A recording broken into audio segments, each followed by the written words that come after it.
Welcome to This Week in Dermatology.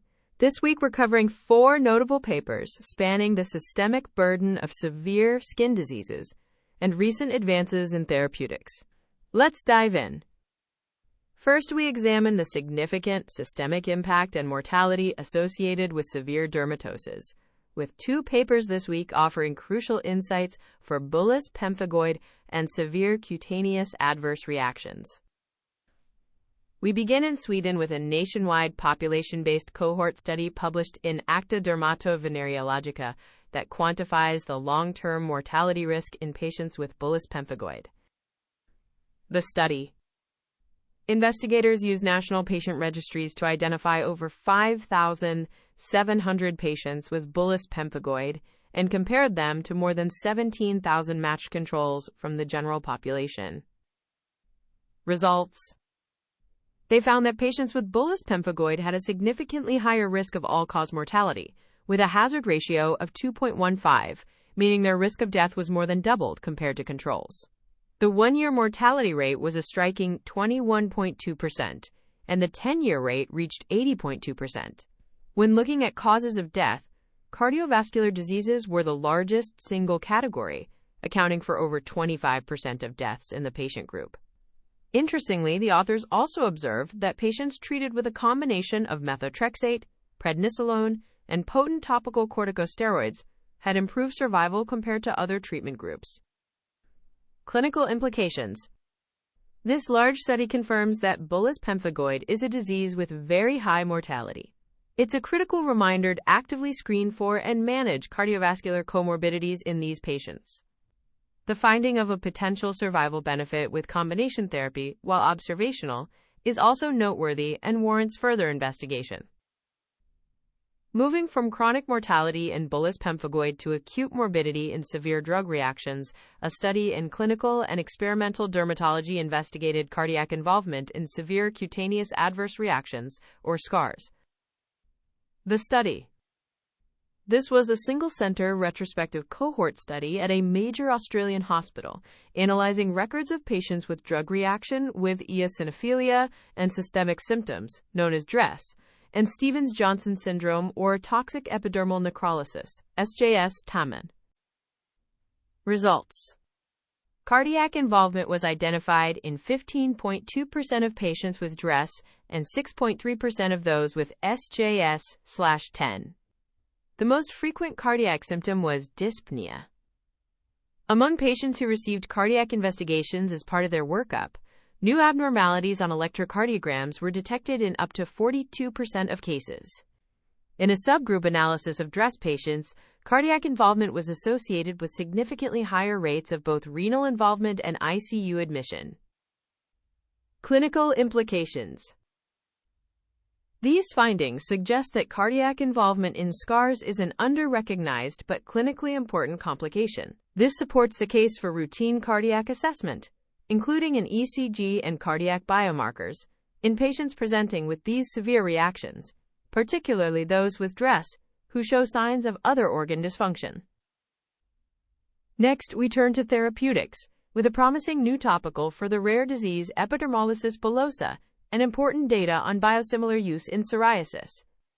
In pediatric dermatology, investigators report on the long-term efficacy and safety of Oleogel S10, a topical gel derived from birch triterpenes, for children with epidermolysis bullosa. The study. This was a pre-specified subgroup analysis of 156 pediatric patients from the Phase 3 ESE trial. The trial included a 90-day double-blind phase comparing Oleogel S10 to a control gel, followed by a 24-month open-label phase where all patients could receive the active treatment. Results. The treatment significantly accelerated wound healing. Within 45 days, 44.6% of target wounds had achieved complete closure in the Oleogel S10 group, compared to just 25.6% in the control group. This represents a 70% higher likelihood of healing. Over the 24-month open-label period, the mean total body wound burden was substantially reduced, decreasing from 12.5% body surface area at baseline to 5.3%. Furthermore, the treatment reduced the burden of care. At day 90, 38% of patients treated with oleogelus 10 no longer required daily dressing changes, compared to only 9% of controls. Clinical implications. This provides strong evidence for a new topical that can make a real difference for children with epidermolysis bullosa, not only by healing wounds faster, but also by reducing the significant burden of daily care for patients and their families. Finally, for the much more common condition of psoriasis, a study in the British Journal of Dermatology provides key data on biosimilar use. The study. This was a randomized double-blind trial specifically designed to support the interchangeability of the ustekinumab biosimilar, ABP 654, with the reference product. After an initial run-in period where all patients received the reference product, those who responded were randomized to either continue the reference product or to switch back and forth multiple times between the reference product and the biosimilar. Results. The study met its primary pharmacokinetic endpoints. The drug concentrations in the blood were equivalent between the group that kept switching and the group that continued on the reference product, with the 90% confidence intervals for the geometric mean ratios falling well within the pre-specified similarity margin.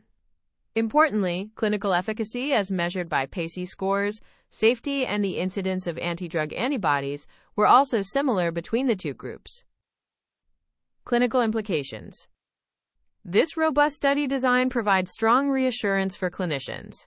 The data support the interchangeability of ABP 654 with reference ustekinumab, meaning switches can be made without compromising patient outcomes, which may facilitate access and reduce healthcare costs. If you only have time for one paper this week, make it the nationwide study on bullous pemphigoid mortality by Albadri and colleagues in Acta Dermatovenerologica. The sheer scale of this study provides definitive, sobering data on the high mortality risk in BP, firmly establishing cardiovascular disease as the leading cause of death. It's a practice-changing reminder that our management of these patients must extend beyond the skin. Here are the key takeaways from this week in dermatology. First, bullous pemphigoid carries a more than twofold increased risk of death, with over 1 in 5 patients dying within the first year. Cardiovascular disease is the main driver, so be vigilant about managing cardiovascular risk factors in your BP patients. Second, in patients with severe drug reactions like DRESS and SJST-NEN, maintain a high index of suspicion for cardiac involvement. It's more common than you might think, especially in DRESS, and warrants a low threshold for ordering an ECG and cardiac biomarkers. Third, for pediatric patients with epidermolysis bullosa, oleogel S10 is an effective topical treatment that accelerates wound healing and reduces the burden of care. Finally, you can be confident when switching between reference ustekinumab and its biosimilar, ABP 654. New data from a dedicated interchangeability trial shows no difference in drug levels, efficacy, or safety. That's your roundup for this week in dermatology. The full transcript and references are available on the episode page in your Audio Scholar library. This is an AI-curated summary. For clinical decisions, always consult primary sources and current guidelines. See you next week.